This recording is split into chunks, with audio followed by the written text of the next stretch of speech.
Durga jewellers తెలంగాణలో మొట్టమొదటి factory outlet మన కొత్తపేటలో ఫిబ్రవరి 14న గొప్ప శుభారంభం.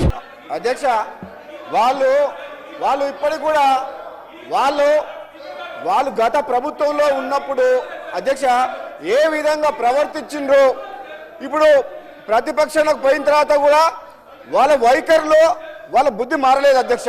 వాళ్ళ పద్ధతులు చూస్తుంటే ఒక మంత్రి మా బలహీన వర్గాల మంత్రి పొన్నం ప్రభాకర్ గారు మాట్లాడుతుంటే కేటీఆర్ గారు అహంకారంతో కూర్చోని అంటున్నారంటే ఎంత అహంకారం ఉంది ఆ కేటీఆర్ గారికి. తెలంగాణ ప్రజలు చెంపచెల్లు కనిపించే మీకు జవాబిచ్చుతారు కూడా కేటీఆర్ వైఖరిలో మార్పు రాలేదంటే ఆ రాచరిక పాలనకు వద్దనే తెలంగాణ ప్రజలు మార్పు కోసం అని చెప్పే వాళ్ళు అక్కడ పంపించిండ్రు, అయినా బుద్ధి రాలేదు.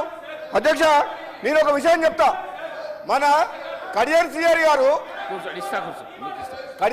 గారు చాలా సీనియర్ నాయకులు.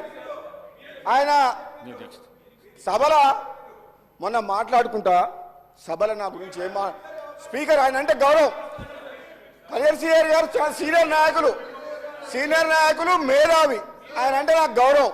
మొన్న సభలో నా గురించి ఏం మాట్లాడతాడు, నీకు మంత్రి వచ్చేది హోంమంత్రి వచ్చేది లేదు సచ్చేది లేదా అన్నాడు. అధ్యక్ష అంత సీనియర్ నాయకుడిని ఒక మాట్లాడుతున్నా మీ ద్వారా ఏమడుతున్నా అంటే అదే నాకు వస్తుందా రాదా, మా ప్రభుత్వం ఉంది, అది ముఖ్యమంత్రి అధిష్టానం నిర్ణయం తీసుకుంటుంది, అది వదిలేయండి, అది కళ్యాణ్ సిఆర్ గారు, అది మీ చేతిలో లేదు నా చేతుల్లో లేదు.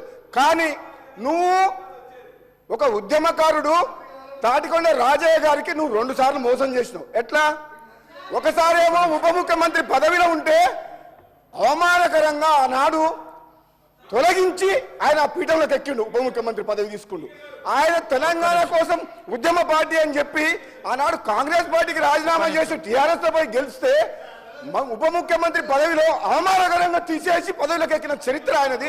రెండోసారి మొన్న సిట్టింగ్ ఎమ్మెల్యే అయిన తాటికొండ రాజయ్య ఉద్యమకారుడు, ఏనాడు తెలంగాణ కోసం మాట్లాడిన కడియం సిఆర్ గారు మళ్ళీ మంత్రి కావాలన్న ఆశతోటి మళ్ళీ ఆయన టికెట్ ఇవ్వకుండా ఎమ్మెల్యేగా గెలిచి వచ్చిన తర్వాత వాళ్ళ ప్రభుత్వం రాకపోయేసరికి ఫ్రస్ట్రేషన్ లా ఏం మాట్లాడో అర్థం కాక నువ్వు మంత్రి కాదు నేనైతేనా కాదా తెలియదు, కానీ నువ్వు మాత్రం నీ జన్మల టీఆర్ఎస్ పార్టీలో ఉంటే నువ్వు మంత్రి కావు కడియం సిఆర్ గారు, అది మాత్రం గుర్తుపెట్టుకోను.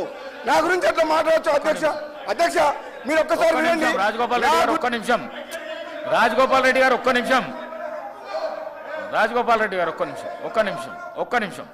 నిమిషం ప్లీజ్.